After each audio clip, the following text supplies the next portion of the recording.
When I was in seminary, I did clinical pastoral education.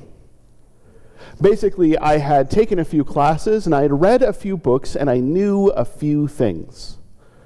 So they took me and put me together with some other people who had taken a few classes and read a few books and knew a few things. And they put us under the supervision of some other people who had taken a few more classes and read a few more books and knew a few more things. And we became student chaplains at Northwestern Memorial Hospital in downtown Chicago. I need to almost immediately do a little aside here. I owe it to some colleagues to do a little aside here. There are some state governments. Iowa, I think, is among them. At least it's been proposed. I'm not sure if it's passed and become law, but there are some state governments that have suggested putting chaplains into schools. And there's probably some argument and debate to be had about that, but I want to say this. Real actual chaplains, people in hospitals, people in the military, people who serve fire departments and police departments, folks who are chaplains have worked really hard to become so. They have master's degrees. They do additional units of clinical pastoral education, often a whole extra year at their own expense. They go before boards to be certified. They get ecclesiastical endorsement from their denominations, from their churches, saying this person can be a chaplain. They've taken the classes, they've read the books, they know the things, and they are willing to serve everyone and minister to everyone of their own faith, of any other faith, and of no faith, without proselytizing, without trying to convert. Being a chaplain is a profession. And my problem with these proposals from various states is that they want to put chaplains in schools with no expectation that they have done any of those things. That is like putting teachers in schools who have done nothing to learn how to teach. It's like putting nurses in schools who have done nothing to learn how to nurse. Chaplains are professionals. And we should treat them as such. And we should respect them enough to not call other people chaplains and just throw them in. I had to say that. I've got friends who are chaplains. I owe them that. And I need to say that when I was at Northwestern Memorial Hospital, I was not a chaplain. I had taken a few classes and read a few books and knew a few things, and I was a student chaplain with other student chaplains under the supervision of real, actual chaplains, ministering to the folks at that hospital. The deal was that we did one 24-hour shift each week. 24 hours where we were available to any patient or doctor or nurse or other healthcare professional or staff member at the hospital for any of their spiritual needs. And that usually meant that we had a little list of people who, when they had come in, had requested the chaplain, and we would go around and see them, and then we would get calls whenever else. One evening I was called to the ICU.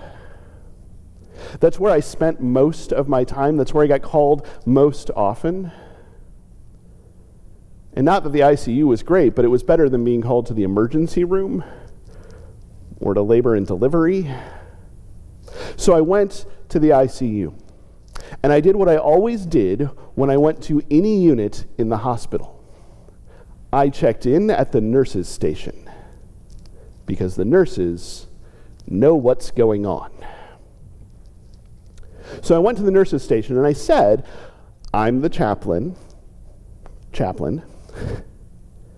I was called to see the patient in room whatever. What's going on? And the nurse who was there told me. This woman who was in the room had been at home in her apartment, and she had heard a knock at the door. She looked through the peephole, and she didn't know who it was, but she wasn't worried, so she opened the door. And then this person beat her within a half an inch of her life. That's not the kind of thing that normally happens in Chicago, but it's the kind of thing that can happen anywhere. And now she was here. She wanted to see the chaplain. She wanted to see someone who had taken a few classes and read a few books and knew a few things. And so I went in and I introduced myself. We chatted just a little bit. How are you feeling? Kinds of things. And then she asked, why did this happen? I don't care how many classes you've taken, how many books you've read, how many things you know. No one has an answer to that question. Certainly no one has a satisfying answer to that question. I certainly did not have a satisfying answer to that question, and if I were there today, all of these years later, I would still not have a satisfying answer to that question. Other than to say sometimes the world is horrible and broken, and I don't know. But in this moment I can pray. I'm telling you this story because in our reading today, there's a father who is in a similar situation. He's come to Jesus with a son who is sick, and I cannot imagine what it is like to have a child who is sick, and I cannot imagine what it is like to have a child who is as sick as this child. Since he was little, he's had seizures and blackouts. He's been thrown into the fire and into the water. It is like he has a spirit that is trying to kill him. And the father doesn't ask, why did this happen? But he says to Jesus, who has gained a reputation for going around and healing people, he says to Jesus, if you could do anything, that would be great. And Jesus says, if I could do anything, anything is possible for one who believes. I'm not quite sure how to feel about that. I mean, I know that we are taught anything is possible for one who believes. If you have faith the size of a mustard seed, you can command a tree to get up and walk into the ocean. If you have faith the size of a mustard seed, you can move a mountain. But I've never seen anyone do it. Not that I've tried. I haven't told a tree to wander off. I haven't attempted to move a mountain. I just know that we are taught. We are told, if you believe, anything is possible, and then we run into the reality that it often feels like very little is possible, like nothing is possible, like we're in the ICU just asking why this happened. Like we're standing before Jesus saying, if you could do anything, that would be great.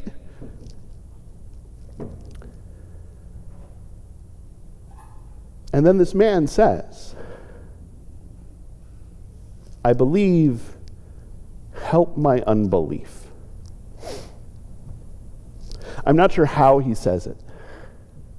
I can imagine it a few different ways. I can imagine him sobbing, speaking in desperation, I believe, help my unbelief. I came all this way.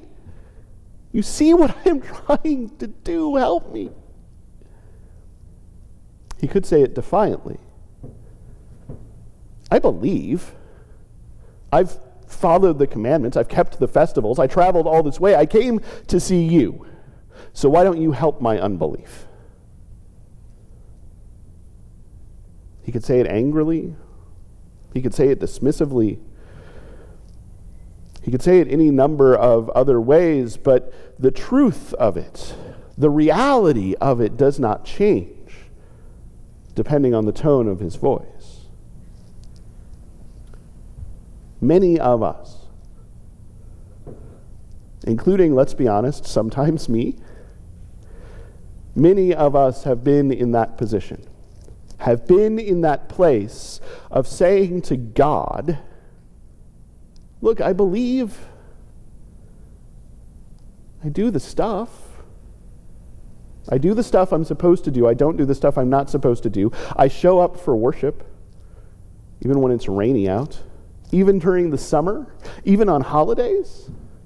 And I mean the holidays where you're not supposed to show up for church. I give to charity. I love my neighbor. I do all of the things. And yet I am faced with this, whatever this might be.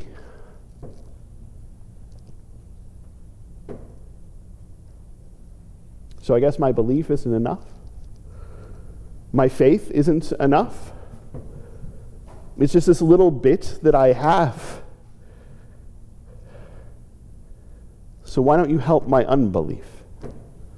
Why don't you help my lack of faith? Why don't you help this empty space inside of me and do something? And in this case, Jesus does something. Jesus commands the spirit who is hurting the man's son to go. And it goes. And after things get worse, they get better. And I know it doesn't always work that way. We are today starting a new sermon series about doubt. Because doubt is a real thing. Uncertainty is a real thing. Unbelief is a real thing.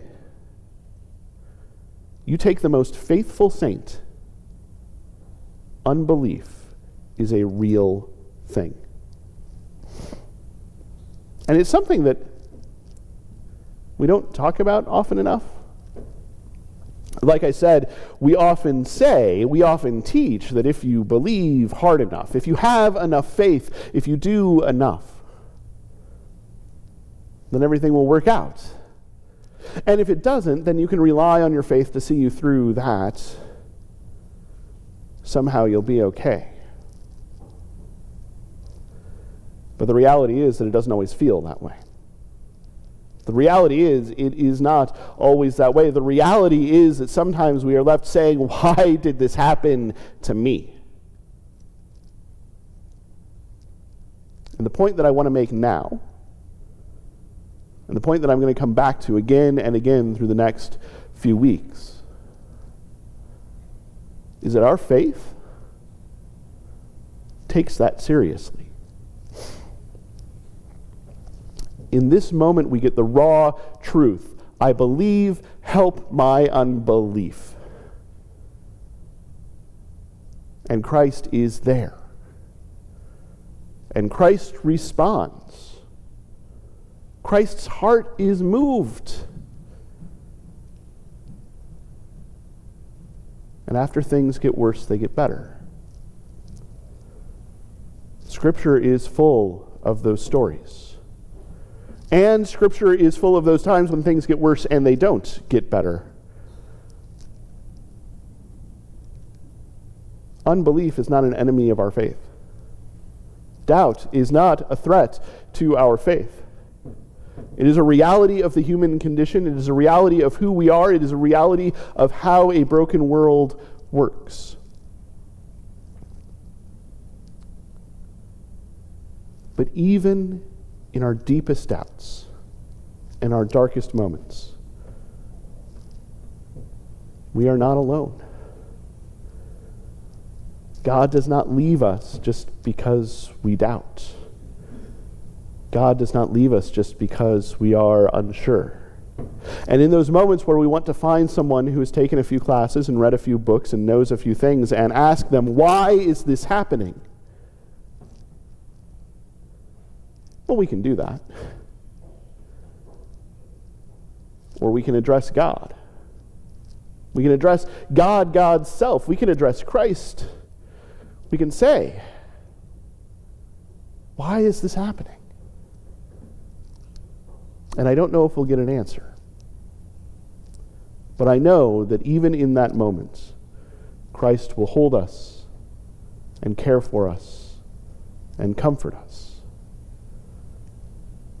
and help our unbelief.